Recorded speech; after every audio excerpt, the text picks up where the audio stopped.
ফেরেশতারা রাত দিন তার প্রশংসায় পড়ে থাকে, কখনই শৈথিল্য প্রদর্শন করে না, কখনই আল্লাহর জিকির থেকে তাসবিহ থেকে তারা বিরত থাকে না। এ ধারণার মধ্য দিয়ে কোরআনে কারীম মানুষকে স্পষ্ট করে বলছে যে ফেরেশতারা হচ্ছে আল্লাহর গোলাম, আল্লাহর বান্দা।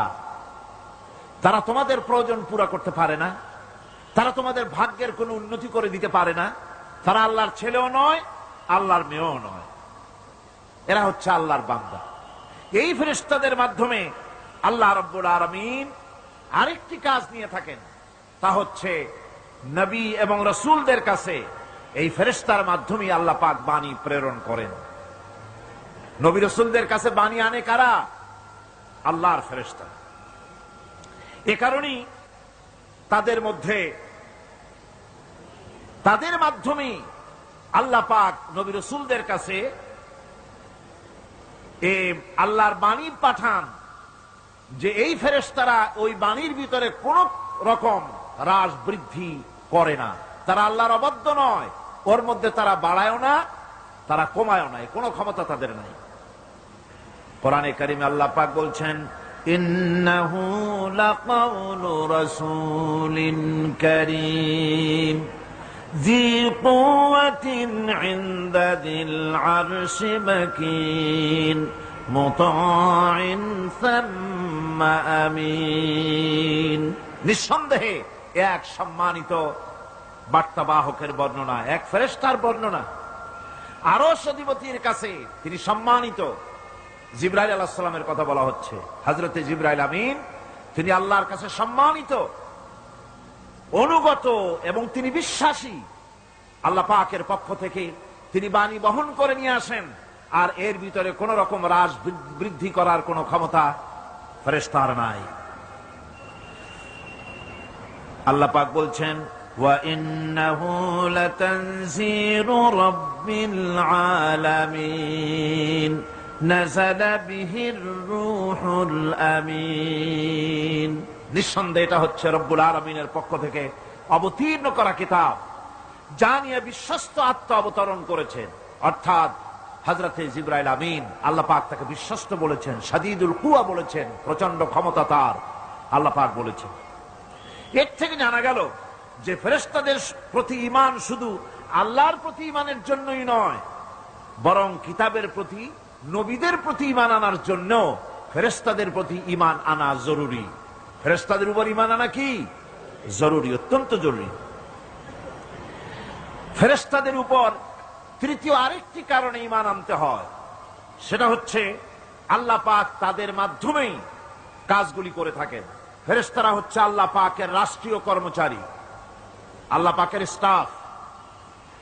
তাদের মাধ্যমে আল্লাহ কোথাও বৃষ্টি দেন, কোথাও রহমত পাঠান, কোথাও গজব দেন, কোথাও ভূমিকম্পের সৃষ্টি করেন, কোথাও জলোচ্ছ্বাস, কোথাও ক্ষুধা, কোথাও দারিদ্র ইত্যাদি।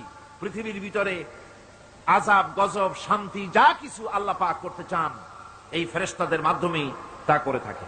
এক কথায় ফেরেশতারা হচ্ছে আল্লাহ পাকের রাষ্ট্রীয় কর্মচারী।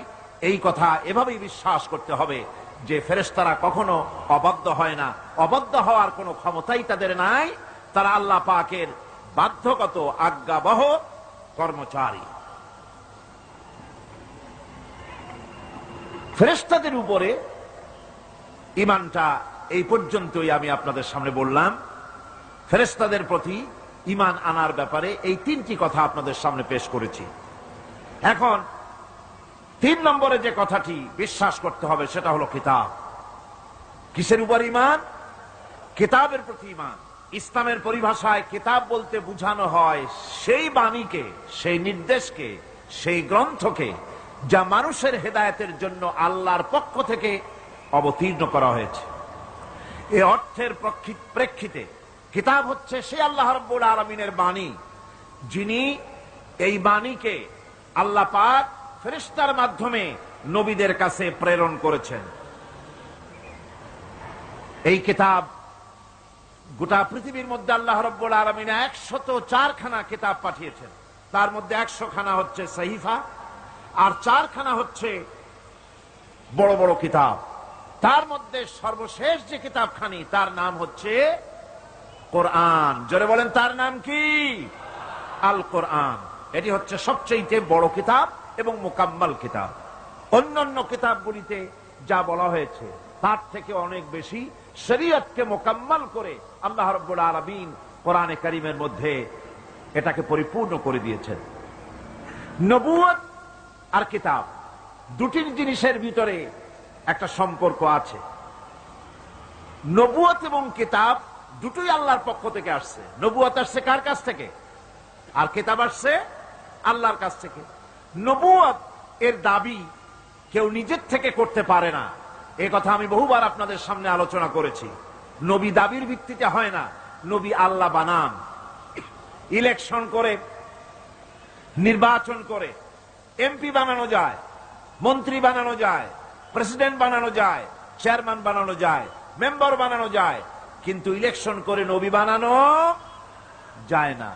নবী ইলেকশনে হয় না, নবী হয় কিসে? সিলেকশন। নবী কিসে হয়?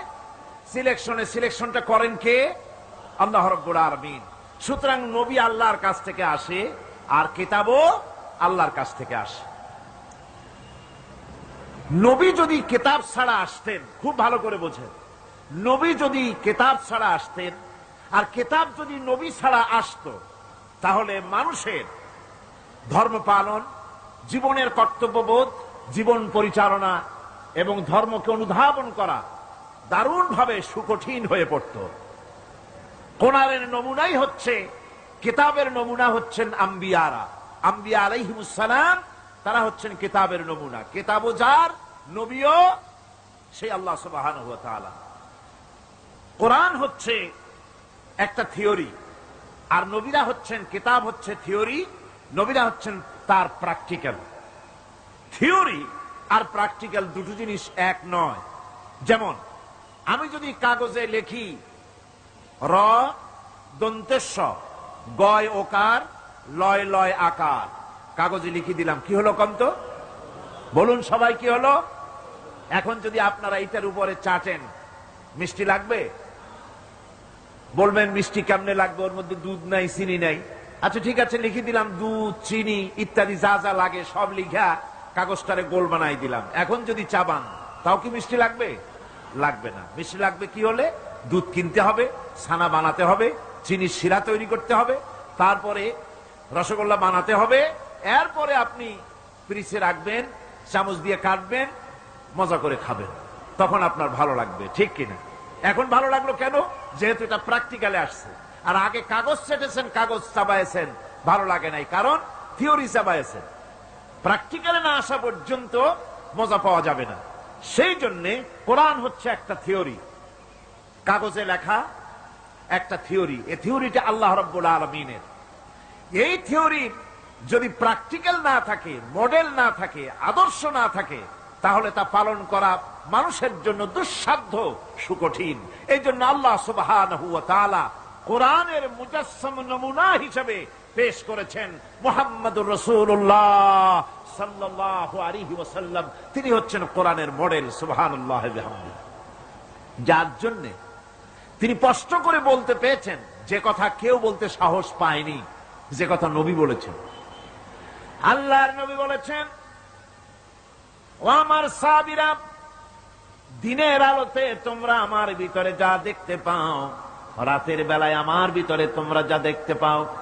ও আমার স্ত্রীরা, দিনের আলোতে আমার ভিতরে যা দেখতে পাও, রাতের আধারে আমার মধ্যে যা দেখতে পাও, যে সব আচরণ, আমার চলাফেরা, দিন ও রাতের আলোচনাগুলি, দিন ও রাতের চরিত্রগুলি, দিন ও রাতের আমার কর্তব্য পালন, আমার মধ্যে যা দেখতে পাও সবগুলি খুলে খুলে মানুষের সামনে বলে দাও।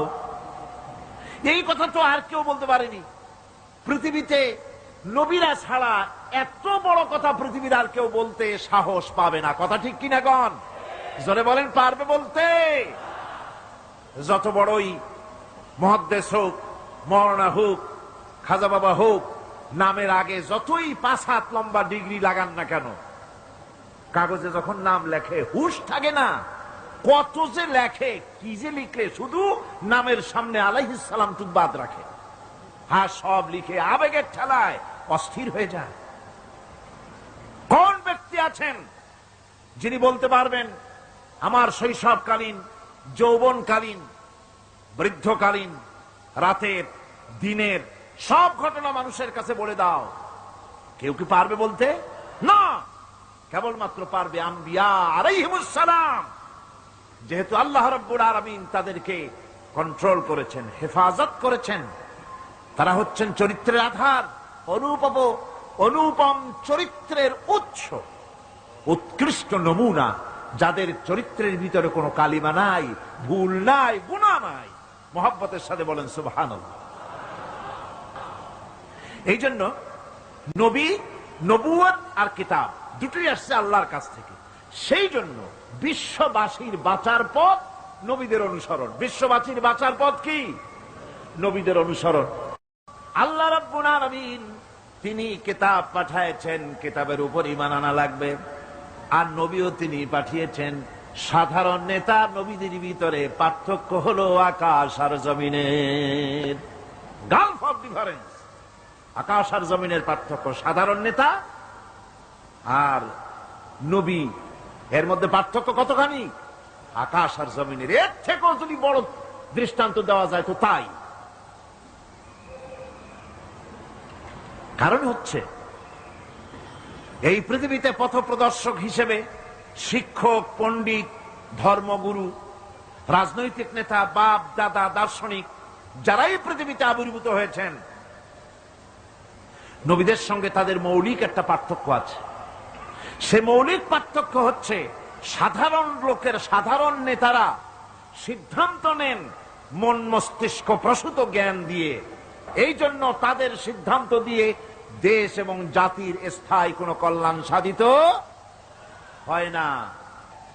আল্লাহ রাব্বুল আলামিন বলেন, মা ইয়ানতিকু আনিল হাওয়া ইন হুয়া ইল্লা ওয়াহয়ুন ইউহা। আমার নবী প্রবৃত্তিকে অনুসরণ করে কোনো কথা বলেন না। আমার নবী যেটা বলেন সেটা হলো ওহী। আমি যা বলতে বলি তিনি তো তাই বলেন। নবী নিজের মগজ থেকে কিছু বলেন না, আল্লাহর কথা দিয়ে বলেন। এই জন্য কোরআন আর হাদিসে বেশি কোনো পার্থক্য নাই। কোরআন হলো, কোরআনের ভাব এবং ভাষা দুটোই আল্লাহ রাব্বুল আলামিনের, আর হাদিসের ভাষাটা শুধু আল্লাহর নবীর, আর ভাবটা হচ্ছে আল্লাহ রাব্বুল আলামিনের। নবীরা যা বলেন তাই সত্য। এই জন্য নবীদের কথার ভিতরে কোনো বক্রতা নাই, নবীদের কথার ভিতরে কোনো বক্রতা নাই, কোনো শটতামি নাই, কোনো প্রবঞ্চনা নাই। নবীদের কথা হচ্ছে ডাইরেক্ট, আল ওয়াদুহ ওয়াস সারাহা, পরিষ্কার বক্তব্য তারা রাখেন, যেখানে কোনো বক্রতার বিন্দু মাত্র লেশ নাই। সাধারণ নেতারা লোভ, লালসা এবং স্বার্থপরতায় থেকে ঊর্ধ্বে উঠতে পারে না। নবীরা সমস্ত স্বার্থের ঊর্ধ্বে। কোন আলহামদুলিল্লাহ। স্বার্থের ঊর্ধ্বে কারা? নবীরা। আল্লাহ পাক বলছেন, ইয়াত্তাবিউনা ইল্লা যান্না ওয়া মা তাহওয়াল আনফুস। আল্লাহ পাক বলেন সাধারণ নেতাদের ব্যাপারে কোরআন পরিষ্কার করে বলছে যে তারা নিজেদের মন মস্তিষ্ক এবং নিজেদের হাওয়া, নিজেদের প্রবৃত্তির অনুসরণ করে চলে। আর যারা নাকি প্রবৃত্তির অনুসরণ করে, মন মস্তিষ্ক নিজস্ব বুদ্ধির অনুসরণ করে, তাদের সম্পর্কে আল্লাহ পাক বলেন, ওয়ামা লাহুম বিহি মিন ইলমিন ইয়াত্তাবিউনা ইল্লা যান্না ওয়া ইন্নায যান্না লা ইউগনি মিনাল হক শাইআ। তাদের কাছে সত্যিকারের কোনো জ্ঞান নাই। তারা তো নিজেদের আন্দাজ এবং অনুমানের ভিত্তিতে চলে, আর আন্দাজ আর অনুমান কোনোদিন হকের দাবি মিটাতে পারে না। হক যেটা, হকের দাবি আন্দাজ আর অনুমান কোনোদিন পূরণ করতে পারে না। আল্লাহর জ্ঞান হচ্ছে পারফেক্ট জ্ঞান। সেই জ্ঞান দিয়ে আল্লাহ পাক নবীদের কাছে বাণী পাঠিয়েছেন। কোরআনে কারীম বলছে, ومن أضل ممن اتبع هواه بغير هدى من الله তার চাইতে গোমরাহ আর কে হতে পারে, তার চাইতে পথভ্রষ্ট আর কে হতে পারে যে আল্লাহ পাকের পক্ষ থেকে বাণী আসার পরেও যে ব্যক্তি নিজের হাওয়ার অনুবর্তন করে, যে ব্যক্তি নিজের নফসের অনুবর্তন করে, নফসকে প্রবৃত্তিকে অনুসরণ করে, তার থেকে গোমরাহ আর কেউ হতে পারে না। পক্ষান্তরে নবী এবং রাসূলগণ তারা আল্লাহর জ্ঞানকে অনুসরণ করে চলেন। এই জন্য যেখানেই আল্লাহ পাক নবীদের কথা বলেছেন সেখানে আল্লাহ পাক বলেছেন নবীদেরকে জ্ঞান দিয়েছি আমি। নবীদের জ্ঞান দিয়েছে কে? একথা আপনারা বিশ্বাস করবেন, মনে প্রাণে বিশ্বাস করবেন। একজন নবীও পৃথিবীর কোন শিক্ষা কেন্দ্র থেকে একাডেমিক কোয়ালিফিকেশন অর্জন করেন নাই। কোন নবী title pass, MA pass, BA pass এই ধরনের প্রাতিষ্ঠানিক কোন সনদ তাদের কাছে নাই। অথচ তারা যা বলেছেন তা বিশ্বের সর্বশ্রেষ্ঠ কথা কিনা জোরে গণ। আপনার আমার নবী জনাবে মুহাম্মদুর রাসূলুল্লাহ সাল্লাল্লাহু আলাইহি ওয়াসাল্লাম জীবনেও তিনি লিখতে জানেন নাই, পড়তে জানেন না, সই করতে জানেন না, নিজের নামটা কেমনে লিখবেন তাও তিনি জানেন না।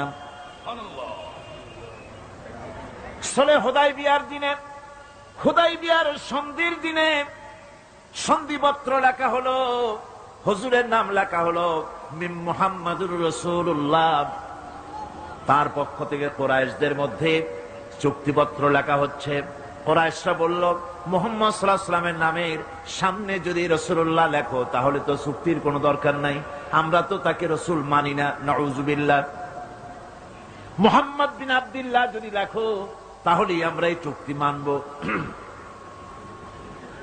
রাসূল করিম সাল্লাল্লাহু আলাইহি ওয়াসাল্লাম হযরত আলীকে ডাকলেন, আলী গো, চুক্তিপত্রে যেখানে আমার নাম মুহাম্মদুর রাসূলুল্লাহ লেখা আছে, আমার নামের সামনে থেকে রাসূলুল্লাহ নামটা বাদ দিয়ে দাও, মুহাম্মদ বিন আব্দুল্লাহ লেখো।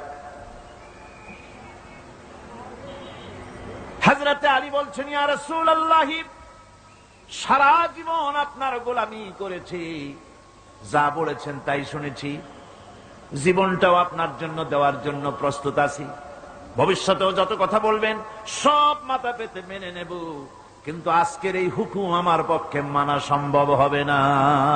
আমি আলীর পক্ষে কিছুতেই সম্ভব নয় যে আল্লাহর নবীর নামের সামনে থেকে মুহাম্মদুর রাসূলুল্লাহ আমি কেটে দেব।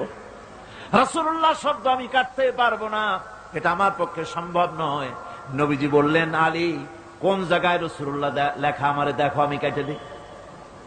আমার বন্ধুগণ, নাম লিখতে জানেন না, সই করতে পারেন না, পড়তে জানেন না, তিনি বলতেছেন ইন্নামা বুইসতু মুআল্লিমান, আমি পৃথিবীতে প্রেরিত হয়েছি শুধুমাত্র শিক্ষক হিসেবে দুনিয়ায় এসেছি।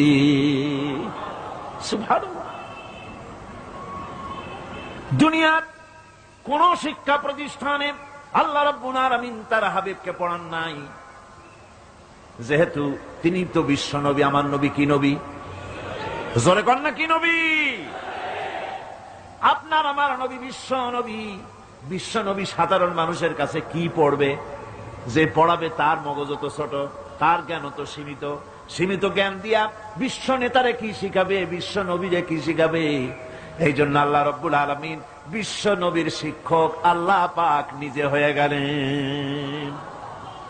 কোরআনে কারীম বলছে, যখনই নবীদের জ্ঞানের কথা এসেছে তখনই আল্লাহ পাক বলেছেন আমি জ্ঞান দিয়েছি। লক্ষ্য করুন, হযরত ইব্রাহিম আলাইহিস সালাম তার পিতাকে ডেকে বলছেন, ইয়া আবাতি ইন্নী ক্বাদ জাআনি মিনাল ইলমি মা লাম ইয়াতিকা ফাত্তাবি'নি আহদিকা সিরাতান সাবিয়্যা। হে পিতা, বিশ্বাস করো, আমার কাছে এমন এক জ্ঞান এসেছে যা তোমার কাছে নাই, যা তোমার কাছে আসে না। তুমি আমার অনুসরণ করো, আমি তোমার সোজা পথ দেখাই দেবো। সুবহানাল্লাহ। তুমি আমাকে অনুসরণ করো, যেহেতু আমার কাছে যে জ্ঞান আসছে ওই জ্ঞান তোমার কাছে নাই। ইব্রাহিম আলাইহিস সালামের কাছে কার জ্ঞান আসছে? আল্লাহ রাব্বুল আলামিনের জ্ঞান। লূত আলাইহিস সালামকে নবুয়ত প্রদান করে আল্লাহ রাব্বুল আলামিন বলছেন, ওয়ালুতান আতাইনাহু হুকমান ওয়া ইলমা। আমি লূতকে আমার পক্ষ থেকে জ্ঞান দান করেছি, হিকমত দিয়েছি, বিজ্ঞান শিক্ষা দিয়েছি, আমি তাকে ইলম দান করেছি। সুবহানাল্লাহ, আমি তাকে ইলম দিয়েছি। মুসা আলাইহিস সালাম সম্পর্কে আল্লাহ পাক বলেন, ওয়ালাম্মা বালাগা আশুদ্দাহু ওয়াস্তাওয়া আতাইনাহু হুকমান ওয়া ইলমা। মুসা আলাইহিস সালাম যখন বয়স সন্ধিক্ষণে পৌঁছে গেলেন, যখন তিনি পূর্ণ বয়স প্রাপ্ত হলেন এবং তিনি যখন নিজেকে সম্পূর্ণ লালন পালন করার কাজ যখন তার সম্পূর্ণ হয়ে গেল, আমি তখন আমার পক্ষ থেকে তাকে ইলম দান করেছি, জ্ঞান দান করেছি, হিকমত দিয়েছি, জ্ঞান দিয়েছি। রাসূল করিম সাল্লাল্লাহু আলাইহি ওয়াসাল্লাম সম্পর্কে আল্লাহ পাক বলছেন, ওয়ালা ইন ইত্তাবা'তা আহওয়াআহুম বা'দাল্লাযী জাআকা মিনাল ইলম মা লাকা মিনাল্লাহি মিন ওয়ালিয়্যিন ওয়ালা নাসীর। তুমি যদি জ্ঞান লাভের পরও তাদের প্রবৃত্তির অনুসরণ করো, তাহলে আল্লাহর কাছ থেকে তোমাকে রক্ষাকারী কেউ থাকবে না, কোনো সাহায্যকারী তুমি পাবে না। আমি যে জ্ঞান তোমাকে দিয়েছি এটারই অনুসরণ করো, এর মধ্যেই মুক্তি, বিশ্ববাসীর মুক্তি এই জ্ঞানের অনুসরণের ভেতরে। প্রত্যেক জাতির জন্য আল্লাহ রাব্বুল আলামিন নিজের পক্ষ থেকে রাসূল পাঠিয়েছেন। আল্লাহ পাক বলেছেন, ওয়ালিকুল্লি উম্মাতির রাসূল, প্রত্যেক জাতির জন্য আমি রাসূল প্রেরণ করেছি। এমন কোন জাতি নাই যার কাছে নবী রাসূল পাঠানো হয় নাই। ওয়া ইম মিন উম্মাতিন ইল্লা খালা ফিহা নাযীর, সমস্ত নবীদের কাছে, সমস্ত উম্মতের কাছে, জাতির কাছে আমার পক্ষ থেকে আমি নবী পাঠাইছি। কোন সুবহানাল্লাহ। কেউ যেন বলতে পারে না যে আমরা আল্লাহর পক্ষ থেকে কোনো দাওয়াত পাই নাই, আল্লাহর পক্ষ থেকে সত্যকে চেনার কোনো রাস্তা পাই নাই। এই জন্য প্রত্যেক নবীদের, প্রত্যেক উম্মতের জন্য, জাতির জন্য আল্লাহ সুবহানাহু ওয়া তাআলা তিনি নবী পাঠিয়েছেন নিজের পক্ষ থেকে, হেদায়েত পাঠিয়েছেন নিজের পক্ষ থেকে। এই নবীদেরকে পাঠাবার উদ্দেশ্য কি ছিল? কোরআনে কারিমে আল্লাহ পাক বলেন, আমাদের নবীকে আল্লাহ পাক ডেকে বলছেন, আলিফ লাম রা কিতাবুন আনজালনাহু ইলাইকা লিতুখরিজান নাসা মিনাজ যুলুমাতি ইলান নূর। আলিফ লাম রা কিতাবুন আনজালনাহু ইলাইকা লিতুখরিজান নাসা মিনাজ যুলুমাতি ইলান নূর। এই কিতাব আমি আপনার উপর অবতীর্ণ করেছি। এ হচ্ছে একখানা কিতাব, এই কিতাবখানা আমি আপনার প্রতি অবতীর্ণ করেছি। এই জন্য করেছি কিতাব অবতীর্ণ, যাতে করে মানব মণ্ডলীকে পঞ্জীভূত অন্ধকারের ভিতর থেকে বের করে আলোর দিকে নিয়ে আসতে পারেন। এ বিশ্ব হচ্ছে অন্ধকারে ভরা। পৃথিবীতে মানব রচিত যত মতবাদ আছে সব হচ্ছে অন্ধকার, সবগুলি কি অন্ধকার। এই অন্ধকারের ভিতর থেকে আলোর দিকে নিয়ে আসবেন। আলো হচ্ছে কি? ইসলাম। আলো হচ্ছে কোরআন। কোরআনের দিকে নিয়ে আসবে, ইসলামের দিকে নিয়ে আসবে। সেই জন্য আমি আপনার প্রতি এই কোরআন অবতীর্ণ করেছি। আমার ভাইয়েরা, সকল আসমানি কিতাবের উপরে আমাদের ঈমান আনা লাগবে। শুধুমাত্র কোরআন শরীফের উপরে নয়, সকল কিতাবের উপরে ঈমান আনতে হবে। কোরআনকে যেমন মানি, মুহাম্মদ সাল্লাল্লাহু আলাইহি ওয়াসাল্লামকে যেমন মানি, সব নবীদের উপরে ওই রকম ঈমান আনতে হবে। কোরআন যেমন মানি ওই রকম করে সমস্ত কিতাবের উপরে ঈমান আনতে হবে। এটার শর্তই দেওয়া হয়েছে, মুমিন হচ্ছে তারা, ওয়াল্লাযীনা ইউমিনুনা বিমা উনজিলা ইলাইকা ওয়া মা উনজিলা মিন ক্বাবলিক। মুমিন হচ্ছে সেই সব লোক, মুত্তাকি হচ্ছে তারা যারা তোমার উপরে নাযিলকৃত কিতাবের উপর ঈমান এনেছে এবং এর আগে যত কিতাব আসছে সমস্ত কিতাবের উপর ঈমান এনেছে, তারাই হচ্ছে মুত্তাকি, তারাই হচ্ছে মুমিন। আল্লাহ পাক বলেন, নাযালা আলাইকাল কিতাবা বিল হক مصدقا لما بين يديه আল্লাহ তোমার প্রতি সত্য সহকারে যে কিতাব নাজিল করেছেন আর এর পূর্বে আগত সকল কিতাবের উপরে এর সত্যতা প্রমাণ করেন। এ কোরআন হচ্ছে আগের যত কিতাব নাজিল হয়েছে সমস্ত কিতাবের সত্যতা প্রমাণকারী কিতাব। এই জন্য মুমিনদেরকে বলতে বলা হয়েছে কুল আমান্না বিল্লাহি ওয়া মা উনজিলা আলাইনা ওয়া মা উনজিলা আলা ইব্রাহিম ওয়া ইসমাঈলা ওয়া ইসহাক ওয়া ইয়াকুব ওয়াল আসবাত। বলো আমরা ঈমান এনেছি আল্লাহর প্রতি, আমাদের প্রতি অবতীর্ণ কিতাবের প্রতি, আর ইব্রাহিম, ইসমাইল, ইসহাক, ইয়াকুব এবং তার আওলাদদের প্রতি যে কিতাব অবতীর্ণ হয়েছে সমস্ত কিতাবের উপর আমরা ঈমান এনেছি। وما أوتي موسى وعيسى والنبيون من ربهم لا نفرق بين أحد منهم ونحن له مسلمون। আর মুসা, ঈসা, অন্যান্য নবীদের উপরে যত কিতাব অবতীর্ণ হয়েছে সমস্ত কিতাবের উপরে আমরা ঈমান আনতেছি, আর আমরা হচ্ছি আল্লাহ পাকের আজ্ঞাবহ, আমরা হচ্ছি আল্লাহ পাকের বান্দার মধ্যে আমরা শামিল। আল্লাহ পাক বলছেন এই পৃথিবীতে আমি যত নবী পাঠাইছি সমস্ত নবীদের সাথে তিনটা জিনিস দিয়েছি। কয়টা জিনিস? তিনটি জিনিস দিয়েছি সমস্ত নবীদেরকে। لقد أرسلنا رسلنا بالبينات وأنزلنا معهم الكتاب والميزان ليقوم الناس بالقسط। নিঃসন্দেহে আমি নবীদেরকে স্পষ্ট নিদর্শনাদি সহ এই পৃথিবীতে পাঠিয়েছি এবং সেই সঙ্গে তাদেরকে কিতাব দিয়েছি আর তাদেরকে মিজান দান করেছি, বাইয়িনাত দান করেছি। তিনটা জিনিস দিয়েছি, এক দিলাম বাইয়িনাত, আর এক দিলাম কিতাব, আর এক দিলাম মিজান। কয়টা হলো? তিনটা। বাইয়িনাত কি? বাইয়িনাত হলো, বাইয়িনাত বলা হয় এমন জিনিসগুলি কি যা একজন নবীর আচার আচরণ দেখে বুঝতে পারা যায় নিঃসন্দেহে ইনি আল্লাহর নবী। সুবহানাল্লাহ।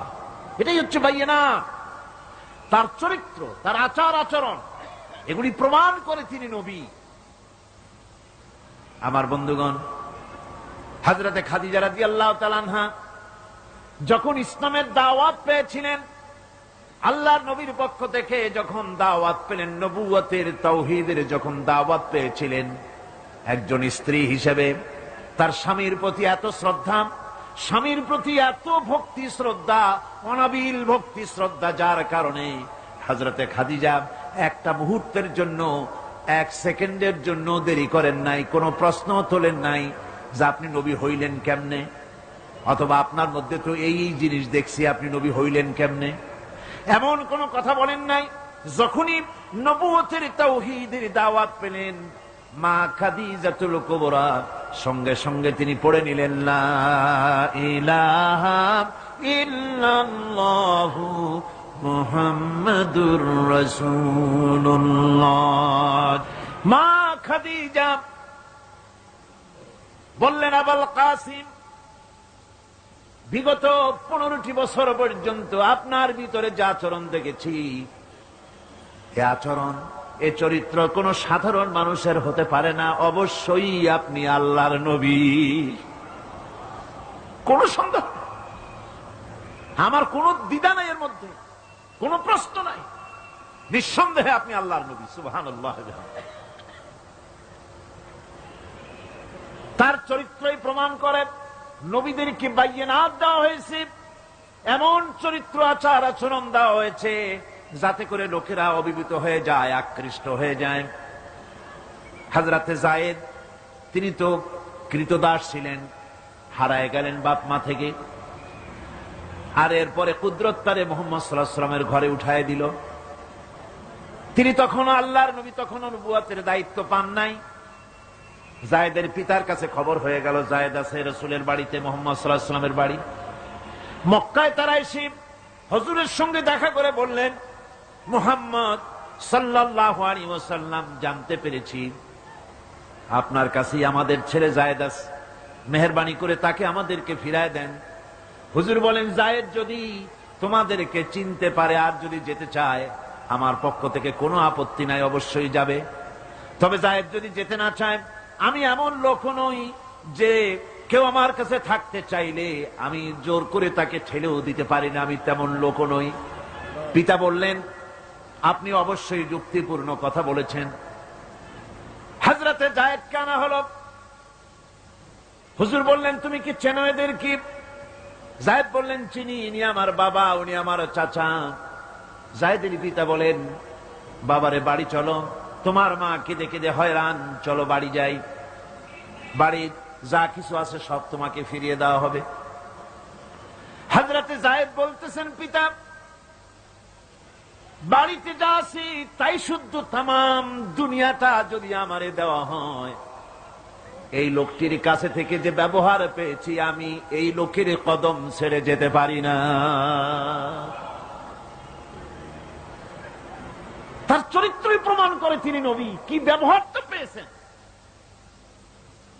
হযরত আনাস রাদিয়াল্লাহু তাআলা আনহু ছোট মানুষ, 8 বছর বয়সের সময় হুজুরের খাদেম হয়ে হুজুরের বাড়িতে আসছেন। আচ্ছা, 8 বছর বয়সের কিশোর ভুল তো করতেই পারে। গরম পানি চাইলে ঠান্ডা পানি এনে দেবে, স্যান্ডেল চাইলে জুতো আনবেন, বিছানা বিছাইতে বললে উঠাই দেবে, এটা স্বাভাবিক। কিশোর মানুষ, ছোট মানুষ। এবার শুনুন, বাইয়ানাত কারে বলে? নবীদের বাইয়ানাত আল্লাহ যে দিয়েছেন সেটা কি জিনিস? সেটা হলো উন্নত মানের চরিত্র, তার ব্যবহার, ওঠা বসা যা দেখলে মানুষ বুঝতে পারে তিনি আল্লাহর নবী।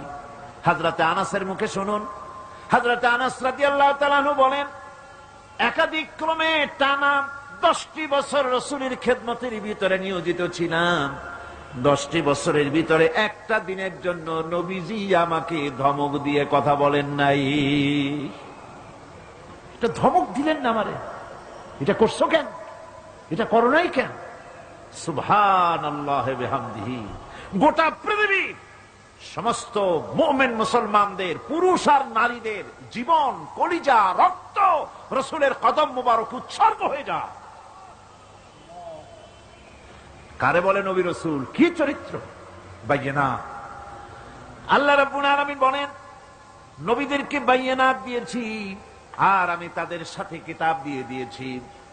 কিতাবও এমন কিতাব যেই কিতাবের কোনো তুলনা নাই। কোরআনে কারীম নাজিল করে দিলেন আল্লাহ রাব্বুল আলামিন, এমন কিতাব দিয়ে দিলেন, কোরআন শুনে মানুষ পাগল হয়ে যেতেছে। রাসূলের উপরে কিতাব নাজিল হলো, হুজুর তেলাওয়াত করতেছেন কাবা ঘরের পাশে বসে। হজের মৌসুম এসেছে, আবু জাহাল ঘরে ঘরে গিয়া বলতেছে, আমার দেশে একটা পাগল হয়েছে, নাউজুবিল্লাহ।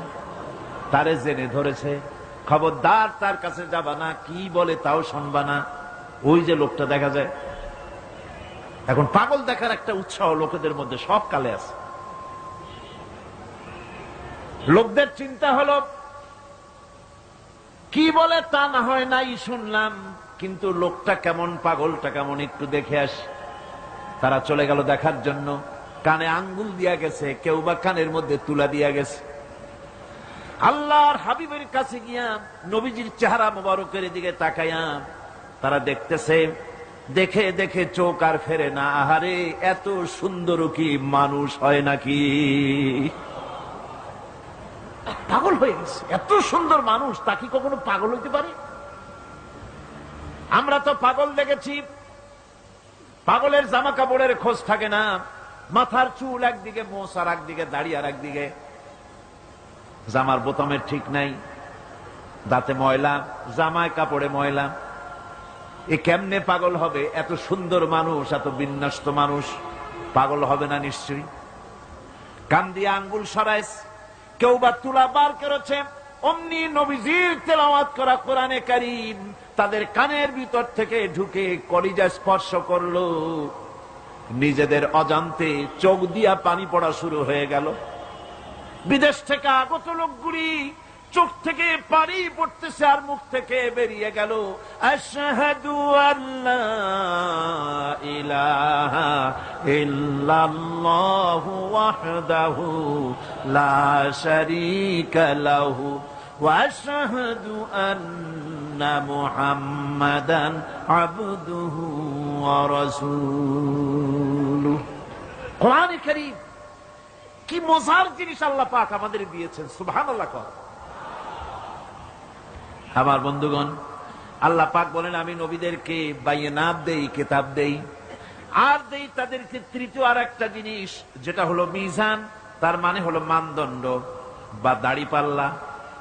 এখানে বোঝানো হয়েছে সত্যের সেই মাপকাঠি যা হক এবং বাতিলের মাঝে ওজন দিয়ে মানুষকে ঠিক করে দেওয়া যায়, এটার নাম মিজান। এই সুবিচার নবীরা ছাড়া সাধারণ মানুষের কাছে পাওয়া সম্ভব নয়। সুবিচার পাওয়া যাবে কেবল কাদের কাছে? নবীদের কাছে, কোরআনের কাছে, নবুয়তের কাছে আর কিতাবের কাছে সুবিচার। আর পৃথিবীতে সুবিচার নাই। আছে সুবিচার? হতে পারে না।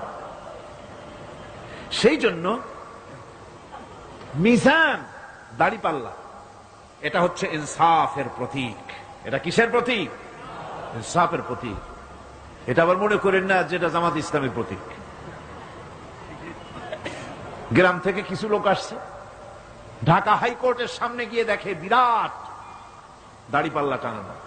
কয় যে বাপ রে, জামাত ইসলামের এত বড় অফিস! দুনিয়ার সব, বাংলাদেশের সবগুলি কোর্টের সামনে এরকম দাড়িপাল্লা টানানো আছে। ইনসাফের প্রতীক। এটা হচ্ছে ইনসাফের প্রতীক। ইনসাফ কি মুকদ্দাস তারাজু। এই পবিত্র একটি দৃষ্টান্ত আল্লাহ রাব্বুল আলামিন দাড়িপাল্লার সাথে দিয়েছেন, ইনসাফ। এই ইনসাফ কেবলমাত্র করতে পারে কারা? নবীরা। কিসের মাধ্যমে? কোরআনের মাধ্যমে। বায়নাত দিয়েছি, কিতাব দিয়েছি, মিজান দিয়েছি। মিজান দিয়েছি, বিচারটা কেমন দেখো। বিচারটা কারে কয়? ইহুদি এসে একজন মুসলমানের বিরুদ্ধে নালিশ করেছে আল্লাহর নবীর দরবারে। নবীজি সাক্ষ্য প্রমাণ নিয়ে সবকিছু শুনে মিলে রায় দিলেন ইহুদির পক্ষে, মুসলমানের বিপক্ষে। কারে কয় মিজান? নবী তো ইচ্ছা করলে তার নিজের দলের ওই মুসলমানদের পক্ষেই তো রায়টা দেওয়া স্বাভাবিক ছিল। ছিল কিনা কন?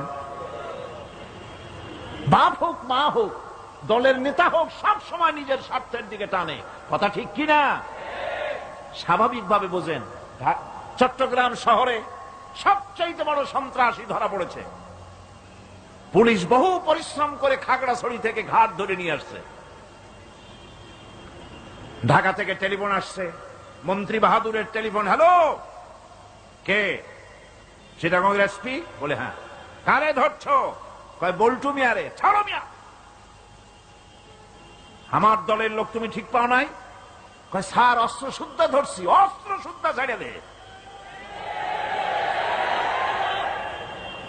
এই জন্য পৃথিবীর সাধারণ মানুষের কাছে ইনসাফ পাওয়া যায় না। যায় আল্লাহ পাক বলেন আমি নবীর কাছে মিজান দিয়েছি। সুবহানাল্লাহ। কেমন মিজান দিলাম? নবীজি বিচার করতেছেন, ইহুদির বক্তব্য শুনে মুসলমানের পক্ষে রায় না দিয়া রায়টা দিলেন ইহুদির পক্ষে। মুসলমান বেচারা অসন্তুষ্ট হয়ে গেলেন। তিনি চলে গেলেন হযরত ওমর রাদিয়াল্লাহু তাআলা আনহুর কাছে। কপাল কত খারাপ! তার কাছে গিয়ে বলছেন আমিরুল মুমিনিন। তিনি তো তখন আমিরুল মুমিনিন হন নাই। যে বলছেন ভাই ওমর, একটা বিচারের সানি করার জন্য আসছি। বলে সানি আসছো আমার কাছে? পয়লা গেছিলা কার কাছে? গেছিলাম মুহাম্মদ সাল্লাল্লাহু আলাইহি ওয়াসাল্লামের কাছে। দেখেন অবস্থাটা। সবকিছু শুনে মিলে আমি মুসলমান, চান্দা দেই, জিহাদের পয়সা দেই, সাথে সাথে থাকি, জামাতে নামাজ পড়ি, জিহাদের ময়দানে যাই। বিচারটা আমার পক্ষে না হয়ে রাসূল ইহুদির পক্ষে রায় দিয়ে দিলেন। এটা একটা কথা হইল নাকি? আপনি বিচক্ষণ মানুষ, সবকিছু শুনে মিলে আপনি বিচারটার সানি করে দেন। হযরত ওমর বলেন বাবাজি অপেক্ষা করো, আমি তোমার বিচারের সানি করতেছি, দাঁড়াও। হযরত ওমর ঘরের মধ্যে ঢুকলেন, তরবারি নিয়ে আসলেন। খাপের থেকে তরবারি বার করে হযরত ওমর বলেন যেই ব্যক্তি আল্লাহর নবীর ফয়সালা করার পর তা মানতে পারে না, তার সানি করতে আসে, তার ফয়সালা তো এই রকম করে করে দিতে হয়। তরবারি মারলেন, গর্দান পড়ে গেল।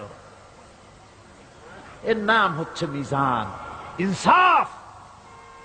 এই ইনসাফ কেবলমাত্র নবীদের পক্ষেই সম্ভব। কাদের পক্ষে সম্ভব?